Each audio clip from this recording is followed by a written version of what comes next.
Yes, Which that is the ironic, spirit. That is 'cause my you're screen name. spirit. Actually, it says you are now live streaming to Twitch. So I think we're live. It'll take, let you know if you're. seconds. It'll let you know if you're dropping any frames or anything like that, or have any instability. Okay. Don't worry, I will also let you know very judgingly. Very judgingly? Okay, that's good. Well, I can see it on my other screen over here, so yes, we are live. Welcome to the Broken Chat Podcast. I'm Michael, and I am joined by Spentaneous and Adrian Gaming. You guys say hi or something. Woohoo! Hello, everybody. Okay, that was very exciting. So yes, this is a brand new podcast. We're doing this for the very first time, and I have no fucking clue what I'm doing. Very first time. Very first time. I don't think he's actually ever know the gonna have lyrics us to back that again. song, so I'm just gonna skip ahead. So Hit anyways, me, baby, one more time. yeah, this is probably going to be a technical mess. We are super late, and I apologize for that for anybody who's actually watching. I don't think anybody. I'm But watching. anyways, yeah, we're trying this for the first time. So, do we want to should talk be. about games first? Should be hosting on my channel. We're talking about. Wait. We're talking about games. Yeah. Oh, okay. Or do you not want to talk about games? We can I talk about something completely else. prepped for the wrong thing. Then Oh, I thought we can this... talk about your beautiful headphones. Oh, thank you. Tiny and shit. Oh, thank you. Oh, yeah. Or Adrian's headphones aren't shiny. They're all black and stuff. Yeah, dude, these are fucking expensive. That's what they are. It sucks. Wow, way to rub it in. Yeah, my headphones are not. We like your headphones. They look cool. They're expensive. Oh, they're expensive. It sucks, man. Having expensive things is fucking annoying. Is it? I wouldn't know, Yeah. except for my computer, which isn't annoying. It's the opposite of annoying. Anyways, we should probably move on. So, which one of you guys wants to talk about a game you've been playing recently that you actually want to recommend or say to avoid? Oh, my gosh. Do I have to flip dice for this? All right, man. I'll go ahead and talk. So, Okay, cool. I was about to get a quarter. I'm still getting a quarter. Alright. There was an expansion to a grand strategy game that I do play on my channel. The grand strategy game itself is called Europa Universalis 4, and it's made by Paradox Interactive and Paradox Development Studio, in-house studio for Sweden. Universe 4. Europa Universalis. Universalis. Europa Universalis. It means Okay. it means like eternal Europe in Latin. And so there's a new expansion that I got to preview. It's called Rights of Man. It was called the Rights of Man expansion, and I previewed it. I probably put about 15 hours into it, and it Sounds just offensive released. to women. I know, right? I put in about maybe 15 hours into it. It came out last Tuesday. Today's Friday, right? So it came out just this Tuesday. So it came out on Tuesday. It's about 20 bucks. That's pretty pricey for an That is- expansion. That's a quarter of a game. That's half of a indie game on Steam. But Well, it's- I say if you're a fan of that franchise, the Europa Universalis franchise, and you like strategy games and stuff, I would absolutely recommend it. You should definitely go buy it. Yeah. What do I have do in no that clue kind what of that is. Do I push a wagon around? How do I play? What do I do in this game? It's a grand strategy game. You have to like be a country, and you wage war and have vassals, Okay, so and I'm a country.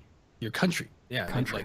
like Do you right eat now I'm people? doing a let's play on my channel, and I am Russia. So I'm playing as Russia. I've like fucking conquered some like steppe hordes in like the 14th century, and it's pretty fun. It's pretty awesome. You guys should check it out. My channel. Yeah, Russia sounds cool. Maybe a little bit cold. A lot of cold. Maybe a little cool. So funny is this guy? Yeah, I'm Maybe. hilarious. I'm sorry. The Russian winter has its advantages. We're just Does making it? fun of you. I guess the trees look beautiful. Like, really beautiful. I need to take out this preview cam because it's screwing up my voice, and I'm like, I can hear myself talking. That's weird. Anyways. Yeah, so, like, what is a grand strategy real quick, though? Like, as a rundown for people that don't know, because I don't play It's a like lot of grand strategy. but a little grander. It's basically it's supposed to be at least what they would want you to think it is that it's a strategy game that while it's easy to learn, it's difficult to master. It's kind of like chess, right? Chess is I easy to love learn, chess. but it's hard to master, and the depth of it makes it grand compared to say, I don't know, StarCraft, like the StarCraft franchise. I don't know if you guys ever played that when you were kids, but Oh, yeah. StarCraft it's very simple. It's a real-time strategy game, but it's very, very simple. It's not meant to be incredibly complicated. It's very rock, That's paper, a very scissors. dangerous thing to say. Yeah, the thing is, like, it's probably Like I one said, of those easy to things- learn, difficult to master. It's probably one of those things, yeah, easy to learn, difficult to master. Like, one of the things about StarCraft is learning how to macro everything. And that's really where the difficulty comes into play. to where, you know, it's like, oh, how do I manage my units? How do I optimize my strategies? How do I make it so that I can basically destroy this guy within 10 seconds of the game starting and piss off this 12-year-old kid who probably never wants to play this game again? Sorry, I'm probably going to cry for a moment. Anyways, the thing is Did that happen to you? That's what grand strategy is not. Grand strategy is not about, you know, micro or trying to min-max something. It's actually much more macro-oriented. If you don't have a clear conception of your big picture, then you're just going to fail on all levels. And some people are like really taken aback by grand strategy. It's easy to me, but I mean, dude, I've put what, 1,000 hours into this game, you know, and there's other games that are just like it by the same developer. They're all grand strategy games. I've probably put in maybe 3,000. right? Paradox Interactive, yeah. It's like 3,000 hours across all of their games. That's like over a year of playtime. So then what's the difference between a grand strategy and a 4 times? They're very similar. They're very similar. 4 times is obviously that like exploration, extermination, what the hell is the other two? Exploitation or something like that. Yeah, something like that. 4X games, they're very similar. That's Grand strategy and 4X, although 4X is usually turn-based. The Civilization franchise by Firaxis and say Endless Space. Endless Space is a 4X, but it's turn-based. It's not real time. The grand strategy franchise that I play are real time. Okay. That's mostly the difference. There's also the a lot of 4Xs use that grid-based system, I believe. Yes, Civilization. that's right. Endless Space uses, endless. I guess, like points, not exactly grid, but real-time grand strategy does not do that. It's usually like a province of a country, or like say a state of the United States, or maybe multiple little provinces cut out of, say, I don't know, a state like New York, upstate New York. It's okay. in a similar style of hexagonal, but it's at the same time not. So I've played 4X. I haven't played Grand Strategy. Like the most closest thing to that I think I've played is like the Rome games. I don't want to say thinking maybe too. Total War, I think is the series I'm thinking of. It's been a long similar time. To Total War. Similar to Total War. I Yeah. would say that it's not far off, although I would say that like the real-time tactical battles of Total War, you don't see those things in Grand Strategy. You see a much bigger picture, right? Troop Gotcha. movements, logistics, supply, upkeep, More things RTS like style. That's a lot of effort. Kind of yeah. It's different. I would say I love it. It's my favorite game franchise. I only got into it like maybe 3 or 4 years ago, and dude, I've had a blast. Like I would pick a Grand Strategy game hands down if I only had one thing to play ever. Really? I'd probably get You bored. You don't get 1,000 hours. I'd be like, Let me tell you shit. this. You don't get 1,000 hours in a game that isn't fun. You don't. I would What's- agree. Doesn't Generally, would I've disagree. spent a lot of time in some games where I was like, matter. maybe I should. get. Yeah. What if I've you're played kidnapped some and you're MMOs. forced to play a game that you don't like for 1,000 hours? That just defeats You mean torture? I have Wii defeated your Sports. theory. That's what you mean. You mean Wii Sports. Hey, that's an amazing game. It's It amazing. gets you Wii Sports is sweating. actually pretty great for what it is, but like, I mean, for what it is the high point of gaming. We're not gonna get any better than yeah, that. you can't get any higher. That tennis Unless game it's is like fucking baller. Wii VR Sports. That's the Wii next. Sports. Weaver. That's Weaver. Weaver Sports with new driving gosh. simulation tactics. Actually, wait, didn't they add like go karts to one of those? Well, they kind of They had took a Wii all of the Sports little too. separate games and then made actual games out of them, and then incorporated more into it with the Wii Motion Plus. Woo! Yeah, when Wii Motion Plus came out, I just stopped using my Wii. I gave it to my mom and sister. I'm like, here, you can have it. Play your shit Oh, you carnival missed out. games and whatever the hell else, and you can do this with your dancing game. And I'm just like, Listen, I wish Wii I could play Motion my Plus was Metroid a game Prime. changer. Was it? We never it was had a it. game changer. When I did this, the arm now kind of did more of a this instead of a this. So I remember just my sister would beat me in bowling on that fucking game, and all she would do is this. And I'm Yeah. like, Oh, dude, bowling was so fucking awesome. Like, I'm not even gonna lie. yeah, my dad would just sit on the couch, or he'd be like lying down, and he'd just like have in his left hand, he'd just be like, ugh, and, fuck it would it. just, and he'd It beat us. goes. It works. I don't Yeah. know how. My sister wins in fucking Just Dance, just going. The only dancing game that I would win would be in my high school in like freshman year. You'd beat your high school in freshman year for dancing. Oh yeah, that's all I'm gonna say. Nice. All right. I don't know if I want to know more about that. Yeah. Spentaneous. Could be. What What's up? What is your game? that you Oh, brought? I actually brought it here to show you. Oh my god, you can do that? I can't see it. I can't see This it. I game is- refuse to. I refuse This to game is acknowledge so- that I'm just existence. kidding. I'm just kidding. No, that's. I should go Ah, get I my tricked boxes. I you. have tons of fucking boxes. So, oh man, I can't get enough of Space Engineers. I I have haven't been. played that one yet. I have not I played have Space it, Engineers. I think. It I is- have it too, but I haven't played it. Oh, I started a server. You should join it. Oh yeah, But, I remember. uh, you You mentioning run your own that. server? Yeah, it's okay, the game is absolutely fantastic, except for the few game-breaking bugs. Except for like half of the things don't work quite right. Well, It's early like- access. Well, everything runs so smoothly, except for flying ships on planets, where occasionally there's a problem right now where you'll be flying the ship and you'll go and land it and you'll attach your landing gear to the ground so your ship is stationary. You know, it's there, it's safe, right?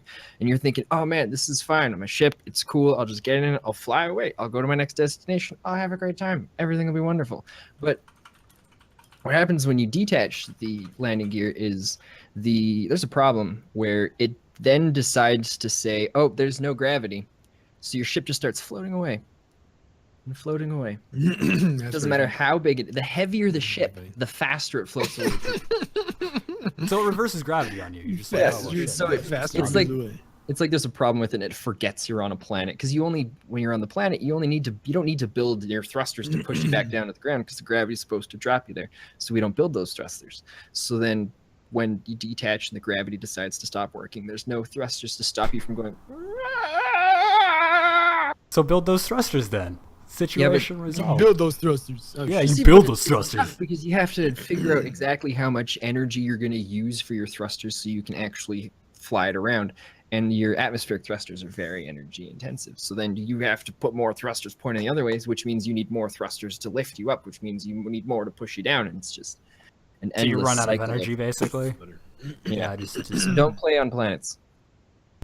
Yeah, And you're Space fine. Engineers. I have the game. I owned it, and I thought it would be interesting, but like I haven't been tempted to download it or install it or learn how to play it. So I just Well, if you don't have lots of free time, it's a tough one to get into because it's very time consuming because you have to go and mine for minerals and then use them and then like turn your minerals into resources that you can Well, then it's- use to build. It's one of things those survival crafty games, technically. and- yeah. So you're like, I need to craft things to survive, sort of. that's right. Although I Yeah, think the you're survival 100%. elements are more, maybe not as intrusive as most, What do you probably. mean by intrusive? Well, like most games are like, you have a bar and it'll run out like in 5 seconds. Well, no, they just have a percentage where it says you're now at 0% oxygen. You're suffocating. You're suffocating Oh, and damn. dying. Oh, this is a good one. If you guys like Space Engineers, or you've both played Space Engineers, I haven't or at played least it yet. Spentaneous is. Oh yeah. Have you guys ever played Rust? Oh, that I game. avoided that one. Okay, you should avoid that game. It is a disturbing fucking game. Don't play that game, dude. Don't. Okay, don't do it's a fantastic game for what it is, though. it is. But you need that right kind of mindset to be able to play it. Yes, it is. It is. It's like a survival game, but when they say survival, they really do mean survival. Like, the hardest thing you'll ever encounter in that game is another person. yes. Well, that's kind yes, of the it point, is- isn't it? It's really weird. Like, I got a story for you guys. I was playing Rust. This was my first day. I had half an hour in this game. I was killed like Okay. 3 times, Yeah. and Sounds average. probably the most memorable moment of that day was I was walking near a river. There was a huge cross, huge cross there next to this river. I walk up there, and 2 guys in armor and with AKs walk up to me and say, "Hey, you're about to be baptized and cleansed." They throw a bucket of water on me and they kill me. Okay. So there's And they Death said- 4. They said like your body's now with Jesus Christ. It was the most terrifying thing I think I've ever seen in a video game. It's Yeah, there's- terrifying. There's a lot of Rust really gets to you after a while when you've been playing it for a long time, and it changes you. You become a different person when you get It into does. the It game. reminds does- me of, because I've seen streamers doing that type of stuff, and it's like, it's kind of like when DayZ was really popular. They do some really fucked up things. Like there was groups that would walk around just stealing people's pants, and that was all Oh they my do. God. And they just tie them up without pants and just leave them there, and then they die. It's like, all right, well, that's not something I'd want to do in real life. even if I it don't know, would be man. hilarious. It's weird. It makes you think about like human nature because obviously it's a video game. It's not real, but Yeah. I don't know. I think some people that play out their fantasies in a video game, they would do that kind of shit in real Yeah, life. if they It had makes you like, think. if there was an what's- anonymity, whatever. If they didn't know who you were when you did it, yeah, Yeah. probably. I don't know if we can really look at human nature this way though, because what sets that apart is in real life. You do those kinds of things, and you get punished or killed. You're done. In this game, you die, you can just come back and start You over respond. again. That's Over. true. So that's why Now- people can just get away with doing whatever they want, because in a It's the whole like, consequence the argument. most consequence is you're gonna die and have to start over again. That's true. That's true. I would say that the one thing though that kind of fascinated me about Rust and it even just survival games in general is when you talk to people, they say you ask them what's the number one thing you hate in this game, whether it's a person or a concept, and they say I hate new players. And you ask them, well, why? And you know what they say? This is a very interesting response that I've always gotten. They say when you're playing a survival game and you have to deal with new players, it's either kill or be killed, and they will kill you. New players will come after you, kill you, and take your stuff that you might have worked 10 hours to get, 15 Mhm. hours, or 100 hours. And I was like, damn, that's a pretty interesting response. Why do you say that? And they say, dude, it's human nature. That's how it is. Kill or be killed. You have to work hard for your stuff. And if people try to take it from you, when there's no law, when there's no order, especially in a survival game, that's the point. There is no common power. That's what makes the game so fascinating is that, dude, that's what you have to do. You have to be ruthless, or you have to band together with other people, and you have to have guns and stuff like that. And it's fascinating. I did not know that a game could do that. Ark has that sort of system though. They have like tribes and does. shit. It does. It I does. played Ark a lot. Well, in like Ark had the same thing with Rust, where they in some of the public servers they actually created groups and organizations that started to decide, okay, this is the law, and then if people were breaking them, they'd go around and find them, and they'd actually stop them. And they had like Ooh. councils where people, like these large groups, would have leaders that would go and they'd discuss about the stuff actually going on in the servers. And Holy shit. I'm like, They who actually- has time for that? I don't know, dude. People It's, going around it's, doing you that. just remember, you got to remember, video games are where you fill out, you live out your fantasies, right? It's something that you can't do in real life, whether it's a lawyer or a judge or some sort of dictator. I guess in video games, people put that kind of time because they can't do it in real life or they don't want to. it's Yeah, way being a cooler. lawyer in real life would suck. Everyone would hate you. You're just like, No, yeah, I I'll- need to take your money so you don't go to court, but I'm still gonna send you I'll to let court you know anyways. what it's like to be a lawyer when I'm there. Is that what you're going for? Yeah, that's what I'm going to college for. Voice. Rest in peace. Yeah, I know I'll hate you in 5 years. That's okay. All right. Or we'll get along really great, and you're giving us lots of money from other people. So One of those things will happen, or we'll just be safe because we'll have a great lawyer, right? You doing well in your classes? Oh yeah. Oh Yeah. yeah. Okay. Cool. So we're defended. We can do whatever we want now. Trademark All whatever. right. Let's play some music. Just because I want to be a criminal defense lawyer doesn't mean that I want you guys.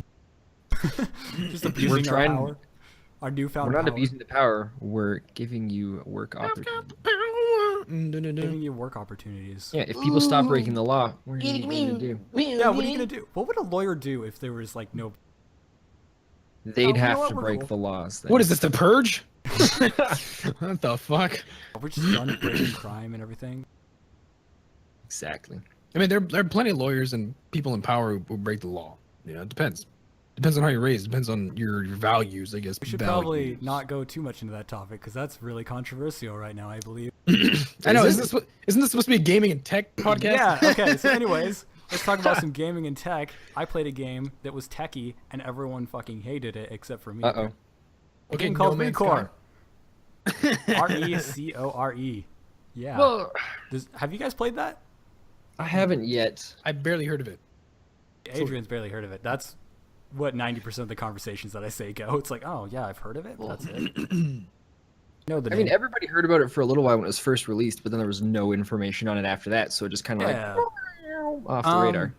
It was shown. It wasn't last E3. I think it was the E3 before last E3, to where they showed it off, and it was like, you know what? Out of this entire E3, that's the only one that has some sort of interest that I have. It was like, I didn't know what it was about, but I'm like, you know what? I like the idea of robots. There's a dog in it. I like that. Oh yes, okay, I have heard of this game. Okay, so I'm like, yeah. So you've heard of it. You've at least seen it. Hopefully he's not mistaking this for Fallout 4, because there's a dog in that one too. Yeah, there is, but he's not made of metal. Oh, dude, Fallout 4 was such a disappointment. Okay, so he knows what Fallout 4 is. Okay, so yeah, we I know own about, that we know game. about that. We'll avoid that. That's even more controversial. Anyways, yeah. So, Recore is this game where basically you play as a chick and you're an engineer that goes into this kind of. It's sort of like after the world ends, sort of. Okay. At least I think. I'm Don't not through the spoil game anything yet. for me. Yeah, I'm not through the game yet, so I can't actually say anything about the story. But like very basic off of the start, you're this engineer that was woken up from cryo sleep to basically build Just the ruined new game for me. this new game called this new world called Far Eden. That's basically supposed to repopulate for human civilization because Earth is fucked. And so you go around as this chick trying to basically restore the world to the way it should be. And something went wrong and you learn about what goes wrong. You're not going to spoil anything like that. But the main mechanics of the game is basically it's an action-adventure game, which I can't think of the last action-adventure game that actually came out that wasn't a Legend of Zelda. So if you've ever played like a Legend of Zelda game or a Metrovania game, you might know what I'm talking about, to where, you know, you need certain things to keep progressing, and it's got different sort of elements to where it's like, oh, it's got health upgrades that you can find and things like that. Like, it's very much like, what's a perfect example? There's like Banjo-Kazooie, the Jak and Daxter series is probably the closest, Ratchet and Clank, all those types of games. That's like the action-adventure, and that's what Recore tries to be. And it's not perfect, Okay. but a lot of people ended up hating it. But the main mechanics about it is that you actually have these like pets, and you have like 3 little cores, and they are these robots. Like that robot dog is one of the cores, and you're able to change up their frames and things like that. And that's how they introduce the thing. And I'm actually enjoying the game a hell of a lot. Okay, So that's cool. I don't Because it know. looks like it was supposed to be a pretty good game. yeah, the problems with it come into the fact that it's kind of niche because it isn't an action adventure. I kind of want to talk about this game just because the entire genre of action adventure just like doesn't exist anymore. Like, I can't even think of any game that came out in the last few years that's action You adventure. mean action adventure? Yeah, but, Like, well, actually, action adventure, adventure. most of that seems to be kind of more on the indie side. Yeah, this is a AAA game. Lately, It- yeah. And it's funny actually because especially in the last maybe 5 or 6 years, everybody's gone. I guess 2 words that would be one phrase: open world. Yes. Everybody talks about open well, world, here's right? the thing, Having though. Here's the thing, though, because technically Recore is still open world. Like, these action adventure games would be open world, like Legend of Zelda. That's an open world game for the most part. You can go Well, wherever that's you very want. The problem is that everyone's been taking open world into the sandbox era, to where it's like, oh, we got to be like GTA or Skyrim, you know, the Elder Scrolls series, to where you can just go wherever you want, and it's kind of like you do what you want. That's right. That's right. In these action adventure games, it's a little bit more structured, as in like there's sections of the levels and things like that that require different things. So like in Recore, you get this different frame that allows you to latch on to like ledges and things like that and climb them really fast.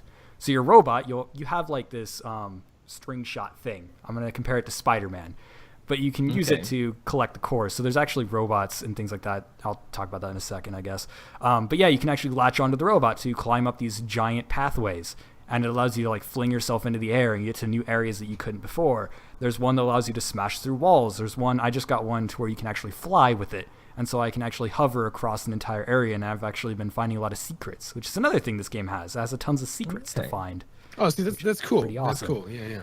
And But- If you require a specific item or upgrade to get to an area, though, is that really an open world game? No, I The wouldn't say it's idea not. of That's open kind world of- is that's kind of the, I don't know. That's kind of like the controversy, I guess. It's not really a controversy, but like that's kind of one of the confusing points. Because technically, once you have all the upgrades, you can go wherever you want. And you can go back Yeah, to but- areas before, too.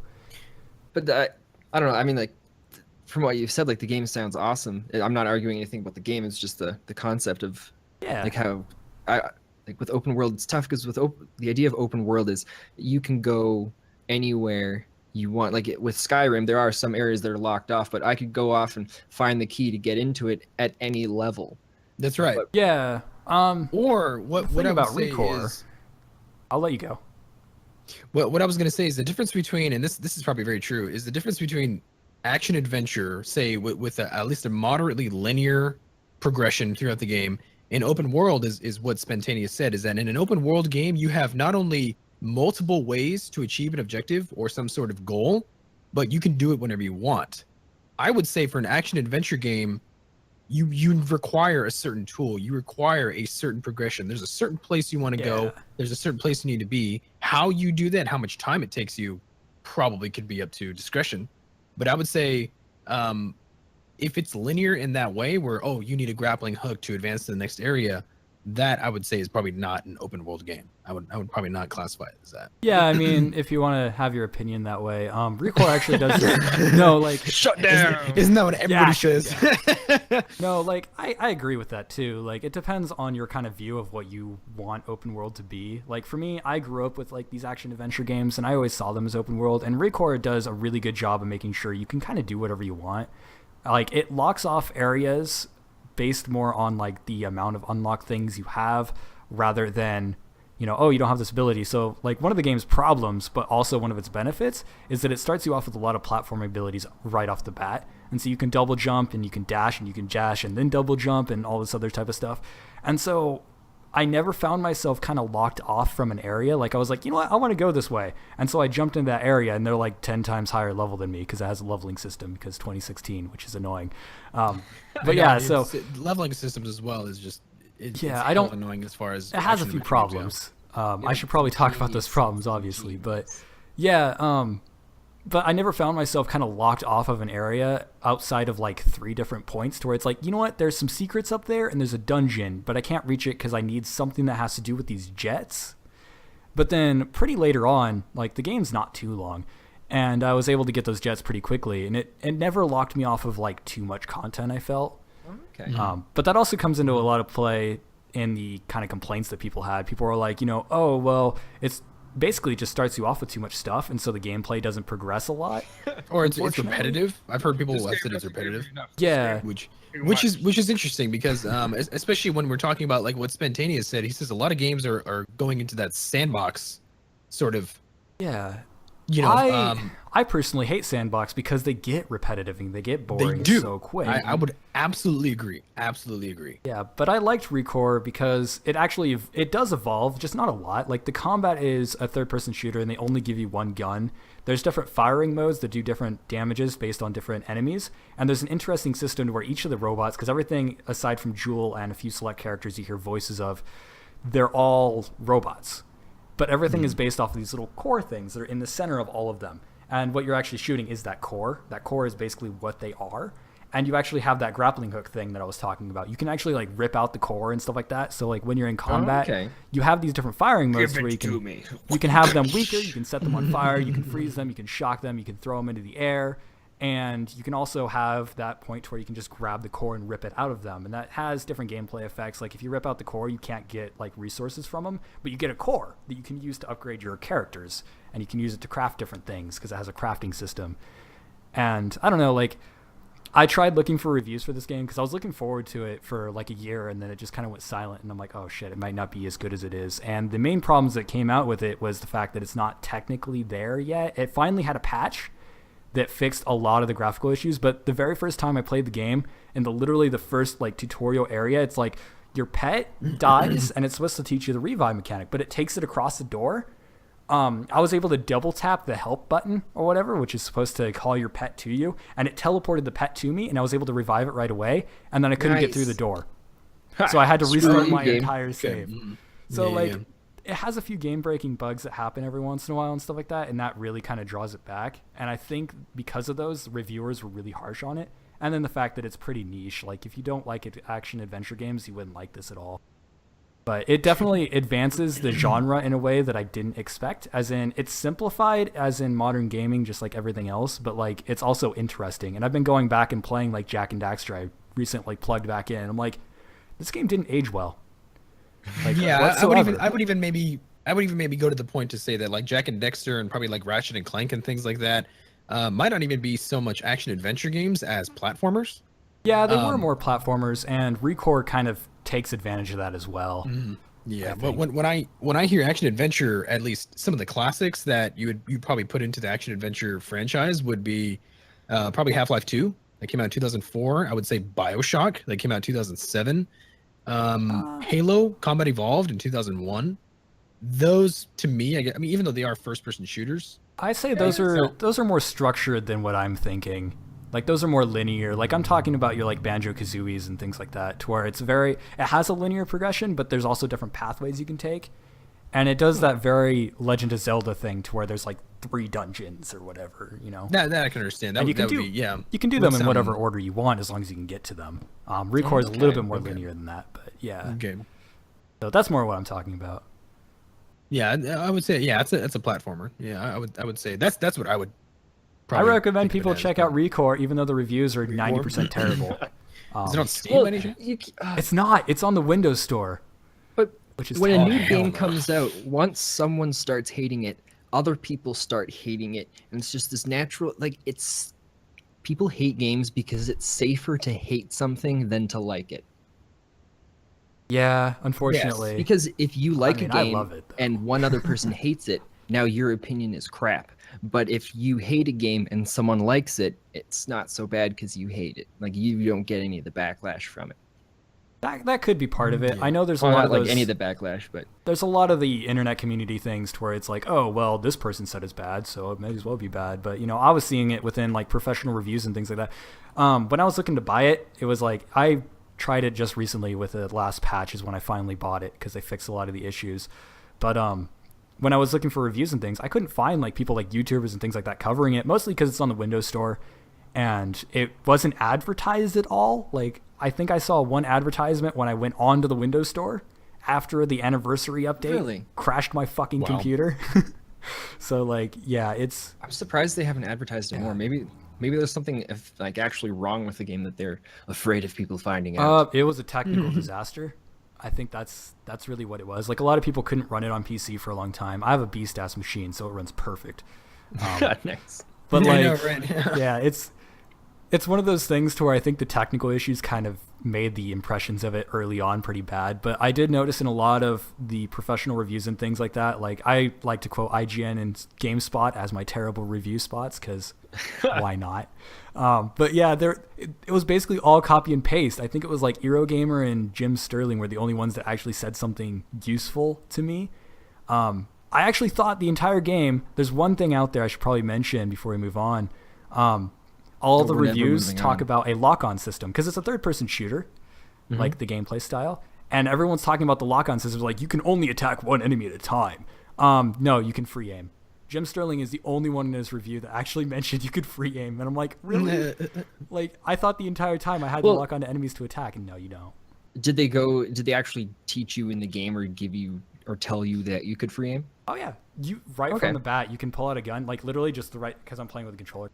But does it tell you that? Right trigger, you can just shoot. And it tells you that. Okay. Yeah, it's like, this is how you use the gun, and then if you want, you can use this lock-on system, which the lock-on system, you have to use the lock-on system to, like, pull out cores, but besides that, no. Yeah. Yeah, I mean, that whole thing, especially about game reviews, that one's pretty interesting because the game industry has been changing, especially in response to things like YouTube. And so, you know, I guess press media companies like IGN, GameSpot, things like that, they've been going downhill because they exert so much effort into coming up with these reviews and all that kind of stuff when YouTubers who you know work by themselves or maybe with a few people. There's a few of us here. Exactly. Yeah, they can do a review as well, if not better than a freaking media corporation could. Well, you know? Yeah, I'll be doing a review with that is when a YouTuber does a review, typically it's a video. You're used to them. You know their personality. You enjoy them as people, so you get drawn to it, and the review feels more to you than just going to the website and reading articles where all you really see is the person's name and a little bio about them. Like, you don't have the same kind of connection that you have with YouTubers. It also feels more genuine when you're watching YouTubers generally, because like a lot of these people, they're not getting paid for this. There are some, like, sure, they make a living. Sorry to all of you out there. We but feel your pain. There are people that, you know, their entire livelihood bases on them making genuine reviews. And like, if they start lying to their viewers and things like that, they're going to lose it, and then they won't get paid for it. Well, so there's a lot of them that do that. So there are. That is true. And they get away with it. But for the most part, I like to think of the good in people. Well, I'm a light seer. I see the light. Because another reason, I don't know, like, this is just from experience with, because I went to school for a bunch of game stuff, and one of the things that we learned is a lot of companies nowadays, what they're starting to do, like they're a lot more harsh and they put a lot more critique into the reviews, because the lower a score on a review, the more likely someone is to read through it. Because if you go through and you're like, oh, I'm not sure if I want to get this game, and it's like 9 out of 10, 10 out of 10, 10, 10, 10, 10, 10, you see that and you're like, all right, sweet, I'm gonna pick it up. But if it's like 6 out of 10, you're like, well, obviously there's good things here and there's bad things. I'm gonna read the review to see what they have to say about it. I would absolutely have to agree. Like, especially from a consumer standpoint, like for me, I've just started getting, these preview copies and these review copies of games that I follow and games that I enjoy playing. And I know my community likes to enjoy watching me play those games. And dude, when I had to pay for those expansions, pay for those video games, dude, I give a lot more genuine of a review, whether it's good or it's bad, compared to me getting it for free. And my livelihood, I guess, doesn't depend on me giving some sort of genuine review. I just feel that way because I have some stake in it. I've given up my own money, and so I would have to agree that, especially with negative reviews, I take very, very great care in reading negative reviews, probably more so than positive ones, because I feel like people like me, they've taken the time to review that game, to play it out, to figure out what's good about it. And they do feel more genuine than I would say most positive reviews. I think that's absolutely true. So basically, if there's any sponsors out there that are wanting Tim to review your game, don't give him the game for free. Make him buy it, and he'll give you a lot better review. I'm like really shit, honest. You better buy this. I'm really honest. That's Buy it that's now. one of the things about me is I'm incredibly honest, and it's one of my problems. But I think that some all of people our will problem? appreciate it. We're all too honest. By the way, I'm not wearing shoes. Oh wait, I am. Sorry, I lied. We should lie more often. No, I think will I'm lie right now. I think your hair is really cool. I mean, his hair, or my hair. 'Cause I got pretty good hair. It was both of I us. guess, We I both guess have you guys sweet will just have to figure it out. hair. Mine looks like a fucking mess. I'm not even gonna lie about that. I think yours is beautiful. It's You're fantastic. lying. Being an ass. Can you do some head banging or anything like that? Can you? That'll make it look even worse, dude. I'm Hey, surprised. I'm even on we're just camera. hoping that you went to do it and you like hit your head on the mic. I that could. would've- I could genuinely do that. Now it's all curly and shit. Knocked out. I look like a girl from the 70s.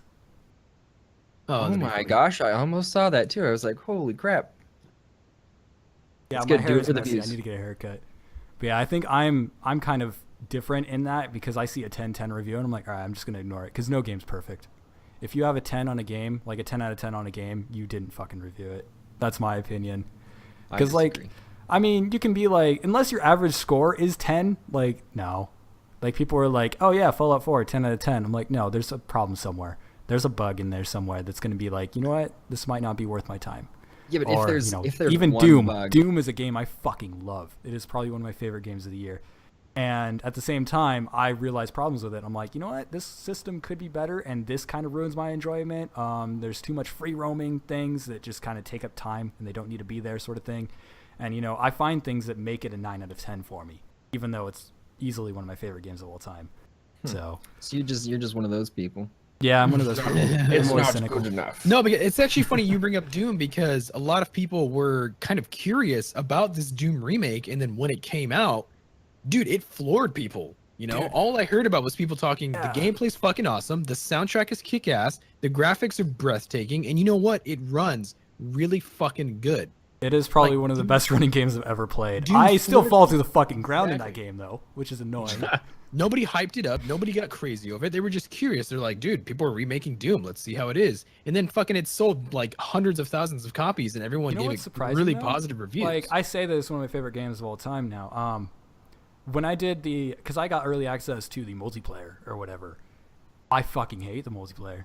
Multiplayer It is- sucks, I've heard. It is the worst thing I've I've heard ever horrible. played. Like, not the worst thing Why? I've ever played, but like for Doom, it doesn't feel like Doom. It isn't Doom. It's like playing a cheaper version of Halo. in I a thought it was Doom like setting. Quake. That's what I've heard is just it's like a dumbed down version of Quake. It's just I'd say not. even worse. That's a than that. word I Like, haven't can- heard in years. I compare it to Halo because it has loadouts and things like that. It has loadouts and the weapon pickups aren't like, it doesn't just have like weapons placed everywhere. You actually have like loadouts and things like that you have to set. And I guess that's more like Call of Duty and stuff like it didn't even feel like Quake. It was just, I don't know. It just did not feel right. I did an entire video on it. I'm sure my ideas are more clear in that video. But yeah, I did not enjoy the multiplayer. I haven't played it since I bought the game and have it like the full version and everything, but I've been playing the game. I still haven't finished it. I need to. I'm really close, but Yeah, that's where I've heard the single player is single also, player is just fucking amazing. It's just fucking awesome. Oh, And, you know what the multiplayer reminds me of? The multiplayer is that tacked on multiplayer we're getting in like the late 2006 to 2010. That's what it feels like, is that tacked on multiplayer. Like BioShock 2 had tacked on multiplayer. And BioShock 2 had multiplayer? That's true. It Yeah. had that Okay, tacked on that one. Every that game one had I can tacked on understand. multiplayer. It's fucking That terrible. one I can Darkness had understand. tacked on multiplayer. It was terrible. And Like I'm telling you right now, Darkness is an BioShock incredible game. 2 with that multiplayer, it feels like a $40 game. If it was just a single player, no multiplayer, it'd be a fucking $60 game. I know exactly Right. what you're talking So about. they put on more stuff that you don't actually have to play, and so that brings the value of the game down. It does. The multiplayer for BioShock 2, it was so bad. It felt so tacked on. It was actually a console port. The multiplayer itself was actually only built from console only, and they ported it over to the PC. And I even honestly, played it on console. It was terrible. It was. I swear that it was. It was an interesting concept, but really piss poor execution, and it made the game feel like a less complete single player experience. It really did.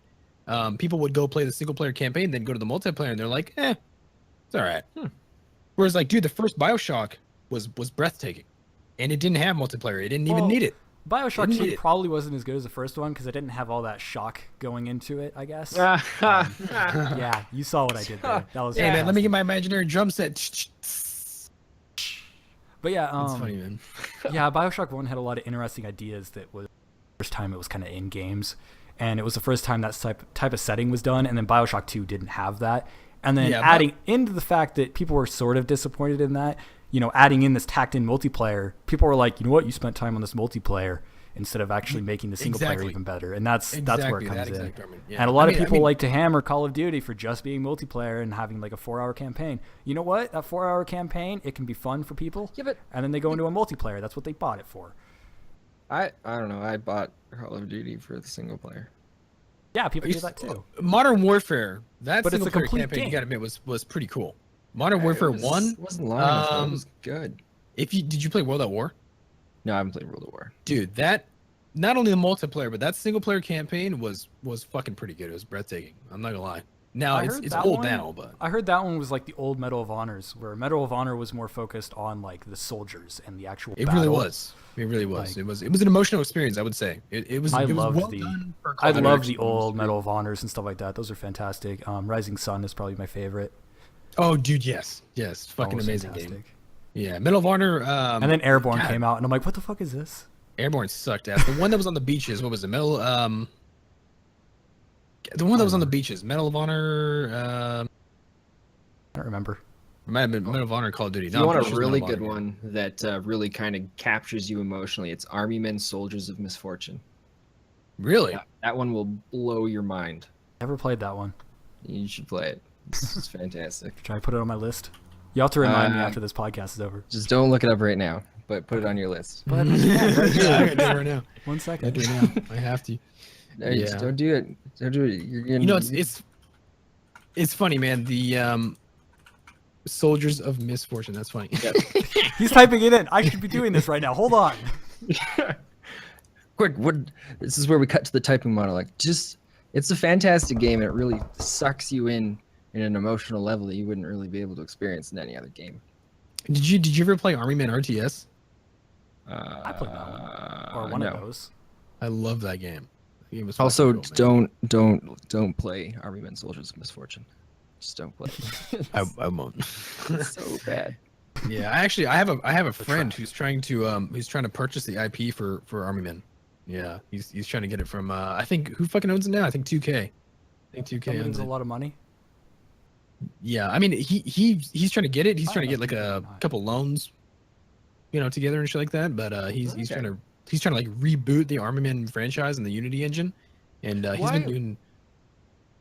So Why is everyone so stuck on like rebooting or remaking things? I got a couple arguments to That goes that. into a lot of shit, dude. That's a lot. I don't know if you want to get into that right now, because I mean, That might run into like a huge runtime, but if you want to talk about it, we could. I got a few I don't know theories if I on want Fucking to talk bring it. about it. It just bothers me. got No, a few theories. I think most of it is that gaming in general has just evolved in the way that things are, and a lot of older style of not only writing but like game design doesn't really carry over, and rebooting is just the easiest way to get around that. The only series I can think of that's gone without rebooting is like Mario and Sonic, and the only reason for that is just because People they don't don't buy it have anyways. they don't have a story. Like it's just game after game. They have a Yeah. short story within each game, and that's Yeah. how it lives. So, I mean, I guess technically, no, yeah, I would actually say that's correct. I mean, not all. I guess That's super simplified. Don't take that as everything. But Yeah. yeah. the question is, are That and money. remasters or reboots bad? That's a good question. You know, and I think they're great if they're done right. I don't think they're bad. I'm just tired of them. Yeah, okay, I can understand that one. Like, there's no new creativity, right? Like everything's been done, everything's been said already. Yeah, that's why I like Recore so much, because it's a new IP and not only a genre that's not very popular, but like it's just something new. It's a new world. The world's not complex or anything like that. It's pretty predictable, but like it's just new. And we don't see that very often within like the AAA game industry, especially. Like we see a lot of indie games. Like I play a lot of indie games now, and like my friends like, dude, you just play indie games now. It's like, no, I just play the interesting new games. I'm not interested in all these reboots. I think Doom's probably the only one that I've played. Well, I guess Tomb Raider was pretty good too when that came out. That's kind of old now though, isn't it? It's like, was that 2014 or 2015? I'm okay with that kind of reboot with Tomb Raider because it was kind like It had a purpose. They're reusing the name, but I'm okay with that because it was entirely new. It was a new experience, something that we would never have experienced back with the old Tomb Raider games. But it's just some of these games where they're just like the remasters or the remaking of these things. It's just Oh yeah, the remaster of Skyrim's coming out. it's like Yeah, Oh, man. that's I such bullshit. I understand Such bullshit. I understand people want it because the graphics on it are a lot better. But Oh my Consoles. god, forever. Consoles, what- you can get it on Xbox that's One what and the PS4. mods for. That's why you just get a Yeah. mod for it. But Yeah. and we're gonna see a lot more of these remakes and remasters, especially because that's what happens during a recession. Like the recession that we're in isn't that bad, and it seems to be kind of coming back or going down. Who knows what it's doing right now? But during times like this where people aren't making enough money, they go back and they start thinking about, oh man, I love things were so much greater when I was younger because I didn't have any worries, and it just Back in my day, we had like this the- thing. And it Back was in the great. good old times. it's just what happens when money starts to get tight and things start to not work out as well. You have to go in the nostalgia, the era of nostalgia starts to kick in, and then it's just No, exactly. I've Yeah, I fallen would have to victim agree to with that it. argument. I would have to agree with that argument. And honestly, I would probably not to get into a huge, discussion about this, but I would say that especially in the games industry in the last maybe 10 years, because of the advances in game technology since probably 2006, the amount of time, the amount of effort to make a new IP, to come up with something new, most people are either not willing or not able to do that. It's probably too costly. Well, look at Mighty Number 9. What the hell's that? You don't know what Mighty Number 9 is? No. Basically the That's my point. creator of Mega Man, or one of the creators of oh Mega Man. right, yes. He started a Kickstarter, and it went on for a long time. It raised, I don't even remember. It was fucking ridiculous, like $11 million or something like that. And Holy shit. the game is like average. Yeah. It's not good. Like Yeah, it's or- not or a like, bad game. It's just not this good. this might be a controversial topic that everybody's talking about. No Man's Sky. later. Oh yes. No Man's Lay Sky. that It one was a on new us. IP. It was an indie studio. They made hella money because of a good marketing team.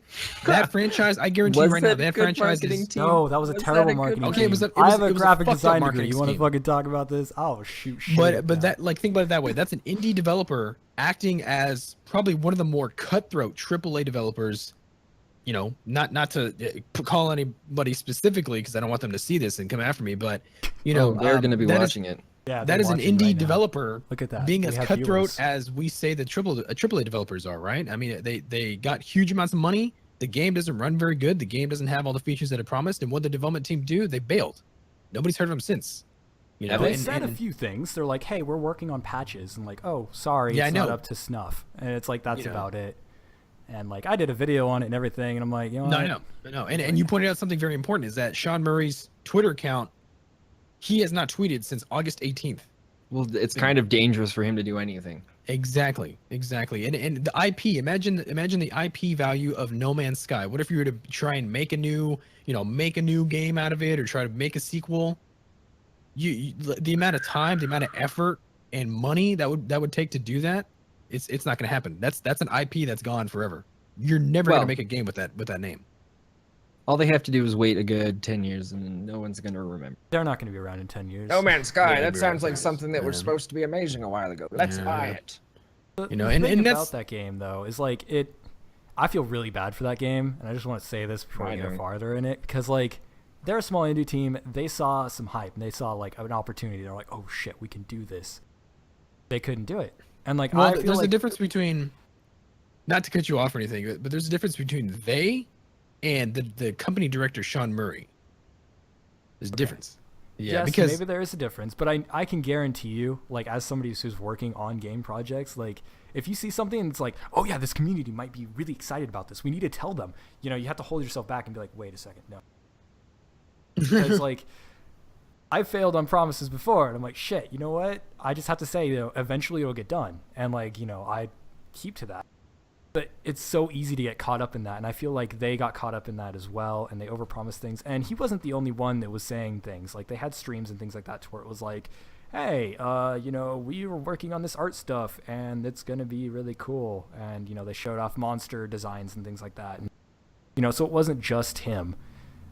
But yeah, I feel really Yeah, bad but for him. We have a name, because- so we get to just blame him. So Yeah, we have Yeah. his name, so we just blame him. But well, I mean, yeah. even then, if you, I think some people have had interviews or have talked about with some of the people that worked on No Man's Sky. It's a small studio, and Yeah. at least supposedly some of the reports are that Sean Murray was damn near a dictator. You know, he was pushing deadlines. He was making the employees work like 10 to 12 hours a week, 6 days a week, 7 days a week even. They were trying to make the deadlines. I guess the marketing campaign paid off, but I've heard that work team was worked to death. Mhm. And you got to wonder, it wouldn't dude, Sean surprise Murray, me. But it's not know. just that company. Like there's There's the whole so gaming many industry Trendy is Entertainment awesome. is another one. Exactly. And Do you guys you know who that's- Trendy is? Nope. Trendy? Mm. Okay, What so have they they made? they made an awesome game called Dungeon Defenders. Oh, okay, yep. I Are you fucking serious? love that game. Wow. That game is awesome. I love that game, and it's still getting Didn't updates. one of like, them they're come out getting for continual free updates. on like the Windows Store or something like that? I think it did. Dungeon I think they had Defenders? they've done a few things with that franchise now that I Dungeon Defenders 2 is free, and it's absolute shit. And I would never touch it because it no is a shit. non- Most free products are. Yeah, but Well, in that it's one you not- get the slap chickens and they It's not a explode. terrible game. Pretty good game. I should probably alliterate that. I'm not saying it's a terrible game, but like the second Don't one quote just him, though. lacks the passion. That's because that company has taken so many hits in its marketing and stuff like that. And you were talking about the companies having yeah, they've taken a lot of drugs. Yeah, but that they've was their had- problem. Adderall. But you're talking about companies being kind of brutal, like within the indie industry, and they're an indie dev, but like they had, you know, leadership change over and over again. They had this whole controversy where they were trying to sexualize children characters and things like that. Like it got really bad. Were they? Whoa. Yeah, so like the Huntress in that game is like technically the characters are like 12 and 13 or something like that. And Whoa. then technically it was artwork for the second game where the characters are like 18 and 20. But at the same time they like sexualized it and they didn't make it clear, and so it was interesting. But yeah, I followed Trendy for a long time, but then I started Do reading you have a into, link to like- these pictures? Just kidding. No, I started reading into them and just finding out all the issues they have. So like No Man's Sky isn't the Oh my only one that's God. had these problems though, and I just feel bad for all of them because like they found a successful IP. They found Dungeon Defenders. It made them a lot of fucking money, like millions. And it's like, all right, and now where do we go from here? And then they're like, oh, well, we don't know what to do because we're an indie dev. We're like 10 people. What the hell do we do? That's right. And so they hire leadership. That leadership takes them the wrong direction. They have to fire them. They have to move. Developers leave. They're down to 4 people. Now they're up to 20, and then they're up to 100 people, and then they're back down to 20 again. It's like the company's not the same. Luckily for Trendy, there's like a few people that were there from the beginning. I think the original 5 are still there, aside from the owner. And Okay. so they've actually started this thing in Dungeon Defenders to where they have community updates. So the game is actually getting content updates. So they just released a new map and everything, and it's fucking awesome. nice. I love it. That's probably one of my favorite games of all time, even though it's just grindy as hell. I love it. But I think the guys from No Man's Sky are going to be fine because the last time there was this much hatred that I remember towards someone was that community director for was it Bungie? I Are you when talking about Destiny- some alien colonial marines? Because that was a pretty No, bad one. there was like I don't think he's recovered yet. Destiny. He's Pitchfork. Destiny was one of the expansions came out for Destiny, and the community director was in an interview, and he said he said it doesn't matter what he does, he can just or no, there was these DLC came out that you had to buy to get these special little emotes or little icons, and the community director basically said it doesn't matter what he does, he'll just be able to throw whatever he wants out there, and people will just throw money at him to get it. And then Ooh. the whole dude. outrage burst everywhere. Even if And that it's- is true, that's not a just, good thing to say. I will find it for you. I have it written down because it's my favorite thing. His favorite Because quote. I gotta admit, this was funny about what he said is that's very true. It's very true. And I heard a quote from one of my teachers once. He's just like, consumers, they're really, really nice people. They're really kind, but consumers are very stupid. They really are. And especially the games industry. The games industry is perhaps one of the largest industries on the planet. I think probably second or third to maybe electronics and cars. That's so true. People I don't think- make very I think rash movies decisions still with head their- above us. And movies. Yeah, movies head way above us still. People don't make rash decisions as far as video games are concerned. They do things that seem quite questionable. Yeah, for us I mean- gamers, you'll think like, oh, I'll look at 2 or 3 reviews and read what it says, and I'll make sure to check a game trailer. Some people are just like, I like the cover for this one. I know, yeah. And they just I know, buy it, right? and I'm like, You're like, why? Jesus, man, Like, are you serious? Like, I remember my youngest sister was like, I like this one. And so she bought it, and I'm like, that was dumb. She didn't even like it. I was like, yeah, I could have told you that. And I mean, I've been, kind of, I guess, at fault of that as well. My Steam account is probably worth what, $1,500, I think, on Steam Calculator. Dude, there are games on there that I think I paid maybe full price or at least on some discount under 50% for sure. That dude, I've played for maybe 10 to 12, 14 hours. And Now, and like it makes me Fallout feel 4, bad. Fallout 4 is one of those. I bought that game full price release day, and I haven't touched it. I haven't touched that game in months. I found it. Swear to God. Swear to God. Mine are just on my backlog. I don't buy a lot of shitty games. Actually, I don't think I buy any shitty games. I just get them for free because people are like, review my game. You I should need send me a link. publicity. I'll look at it with closed captions. But like, it's just like I have a few games. Like I have Fairy Fencer F. I haven't even started yet. I have Transistor that I bought at release and haven't even touched yet. And that game's supposedly fantastic, and I haven't even tried it yet. I still have Fallout New Vegas. I haven't even played through it yet. I have like You haven't an even hour touched on it. Fallout New Vegas? I have Dude, an it's pretty hour on cool. it. That game is pretty cool. Fallout New Vegas I heard is it's good. arguably even better than maybe the first Fallout 3.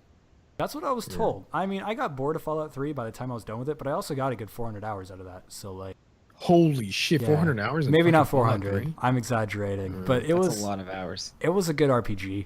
Let's see, how many hours do I have in Fallout 3? The Game of the Year edition, you know how many hours I have? 31. I check right That's in now, Fallout but 3. the cams That's in thing Fallout is 3. set up so that I can't. So unfortunately, I can't check. But like my Skyrim hours are ridiculous. But I also mod that game, so that kind of goes into it. I get really into RPGs. Okay. How many? Let me see Skyrim. Do I even have Skyrim? I don't even have Skyrim. Oh no, I do have Skyrim installed. I've got 19 hours in Skyrim. I got 200. Fuck. I have dude. over Let's 1,000, see. but that's Oh. also a lie because if I leave like the creation kit open, which I do all the It time, says you're running. it says it's running. running. So I know at least 500 hours of that shit is just creation kit running in the background doing nothing. Let me see. Out of all my installed games, I would say that the one with the most hours by fucking far is Europa Universalis 4. 848 hours. Holy shit.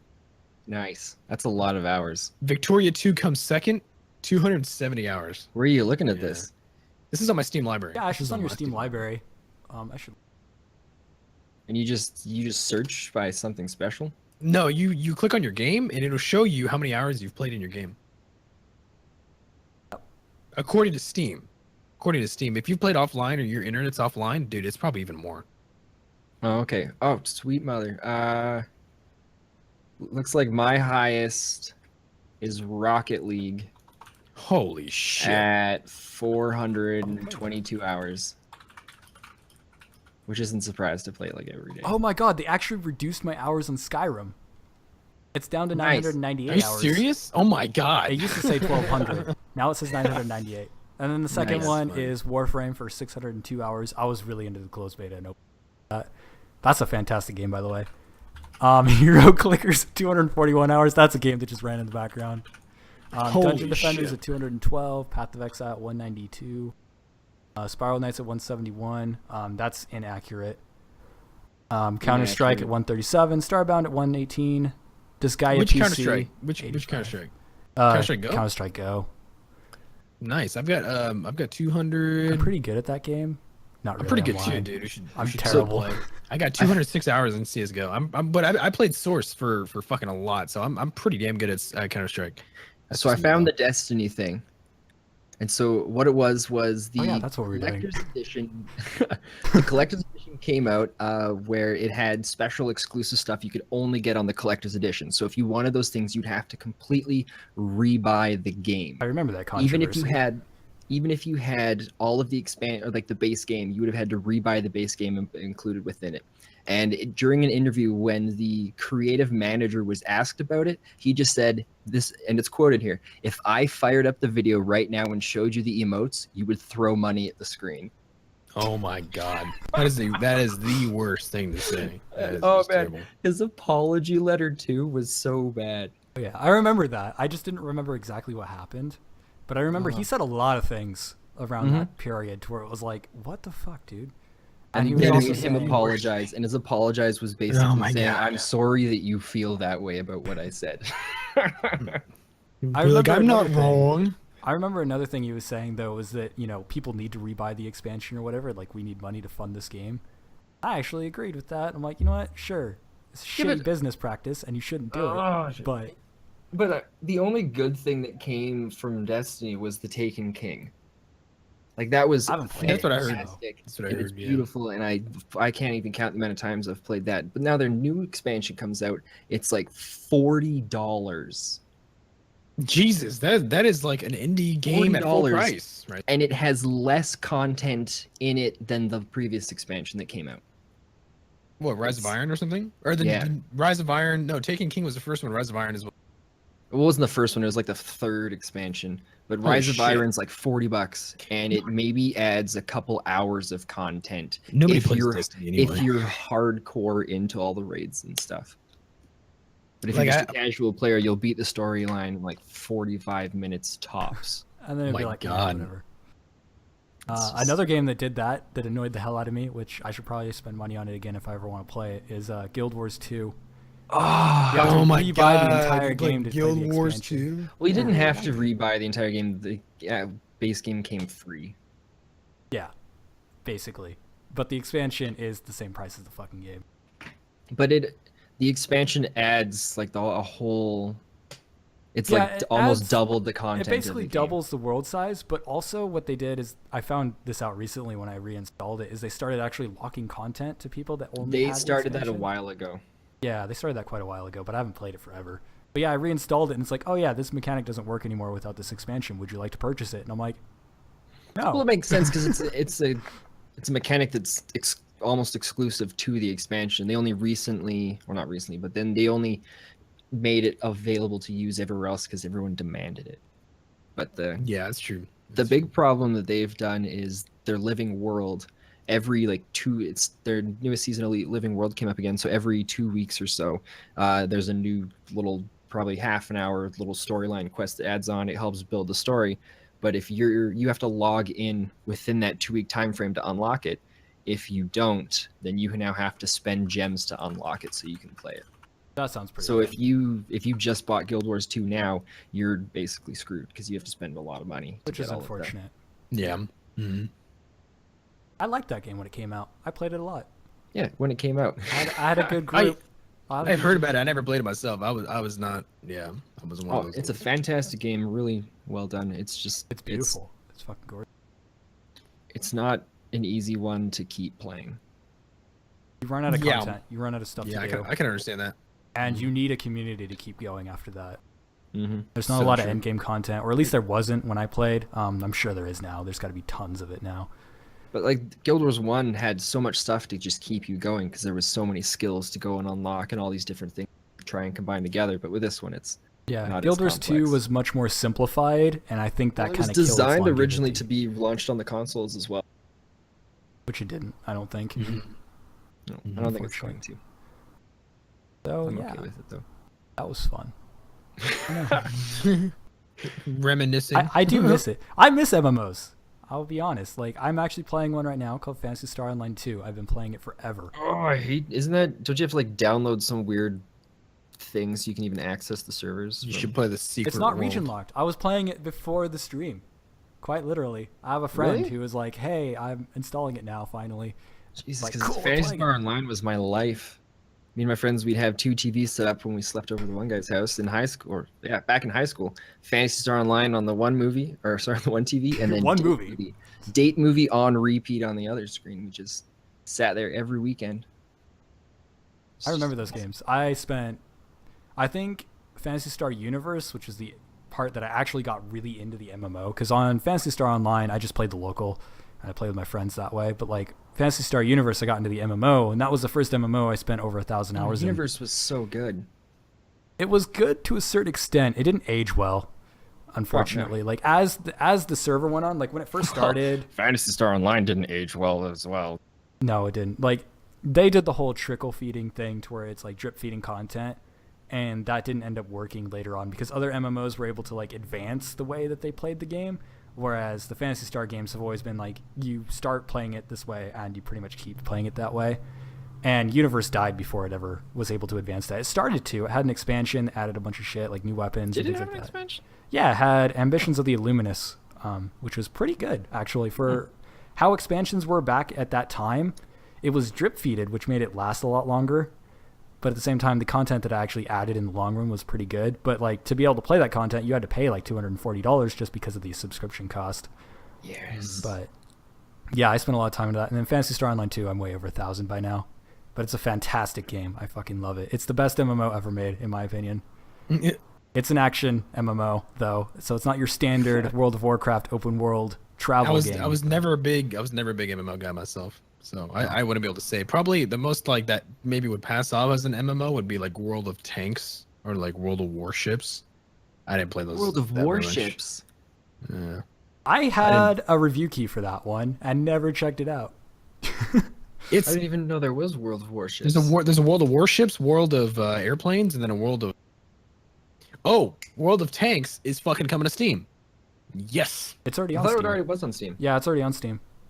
Or I guess it already is on Steam. Yeah, it's already on Steam. It You can literally go- just you can got go look released at like I think today or yesterday or some shit. It's on there. I know Oh, it I is. thought it was there a while ago. I was wrong. It should be on there. Yeah, it's on there now. I saw it. I was They like, call oh it yeah, World of World of Tanks Tanks is still Blitz. going. I can't believe that. There was another game, Pacific Horizon or some bullshit. I can't remember the exact name of it, but it was like it had tanks, Oh, airplanes, yeah, and yeah, yeah, warships, yeah. and that one was pretty good for a while, and I don't know if it's still alive or not. Or like War Thunder, you know, people Maybe talk it's about that War one. Thunder. Maybe Oh, that makes it Some other sound really bullshit. intense. Yeah, I think it was War Thunder, but it had like all three, and everyone was really hyped on that, and then it kind of died. It's such a and now- grindy game. Now I've seen like now World live of streams and Tanks shit is of way it. above it again. Yeah. World of Tanks is pretty cool. Is there any topics you guys wanted to cover before we start closing out? I don't think so. Hmm. We can talk about how awesome I am, but that would go on for days. Let's talk Well, about I how was- lame Spentaneous is. I was gonna say, I know that we like try to introduce ourselves at the beginning, but technically the viewer doesn't know who any of us are. Yeah, so let's go ahead and Yeah. sell out for a minute. Who wants to go first and be a lame-o? I nominate Spentaneous. All right. Well, ladies and gentlemen, you're welcome. Never get it. You're no, welcome. What do you do and who are you and where can people, Who was view your stuff? daddy and So- what does he do? I'm on YouTube. I don't really do much with streaming. I haven't uploaded videos in a couple weeks, but I have my new rebranded channel coming out soon, where I like to call it a cross of late night television meets YouTube gaming. All That right. sounds exhausting. All right. I might be really tired and not watch your late show. Well, I'll watch it in it's- the morning instead doesn't- because it's on doesn't YouTube. come on late at night. It comes on at like 2 in the afternoon. Okay. I can deal with that. Wait, no, I'm at work at that. God damn it! You need to change your time zone so I can. Yeah, but that's okay because it's a video and you can watch it anytime you want. Really? Scheduling. Yeah. I'm Yo, excited. dude, now. are you in Pacific Standard Time, Spentaneous? I am in the mountain time zones. Oh, so you're an hour ahead of us. Okay. Yeah. Okay. That's nice. You're next, I Adrian. built Unless the you want me time to go machine next. so I could come back for the podcast. Oh yeah. I'm next. Okay, all right. Unless you want me to go next. I mean, you can go last. No, I got this. You got it. You got it. Running Take on the so poll. that we don't get So- to lose last one. So I am Adrian. Usually like I go by like Adrian or just like Adrian. And my channel's name is Adrian Gaming on YouTube. Oh my god. I have a good sense of humor, I hope you've noticed by now. And I do Let's Plays. I do a lot of strategy games, 4X games. I do live streams on Twitch. I do Let's Plays on YouTube. I'm about to hit 1,000 subscribers. I literally have like 983 like as we speak. I think it went up like quite a bit. So I don't know. I'm trying to get there. So it's nice. You know, hopefully this podcast thing will add a little bit of flair to it because I do like to talk and I like to, you know, talk about tech and things like we that. can So tell. you guys, Yeah, you you talk guys a are lot. pretty cool. You should You shut up guys are pretty sometime. cool. No, I'm just joking. Yeah. Sorry, man. I can't do it, man. It's in my It's blood. ingrained. It's It's ingrained. in my blood. I like to talk a lot too. That's how Let I it- am. Yeah, so Oh, I'm Michael. We've noticed. I'm the host of this whole thing. I'm why it exists. And I probably a few people are watching. Hello, people that are watching. Yeah, so I am Michael, aka Spirit Shard. People that know me on gaming is know probably nobody, anyways. And I do know you. reviews and I do topic videos, and you can find me on YouTube.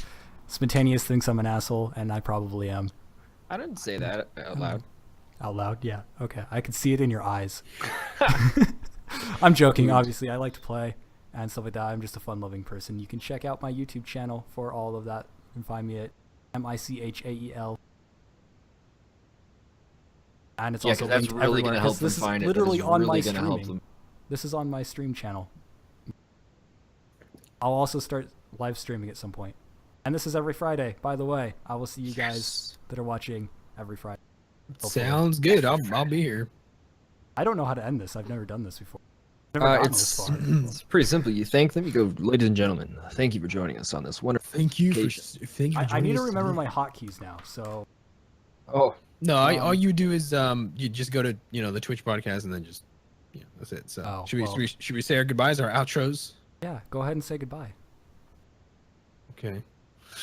Well, bye everybody. YouTube.com/AdrianL1996. That's where you'll find me. Spontaneous on YouTube. You're welcome.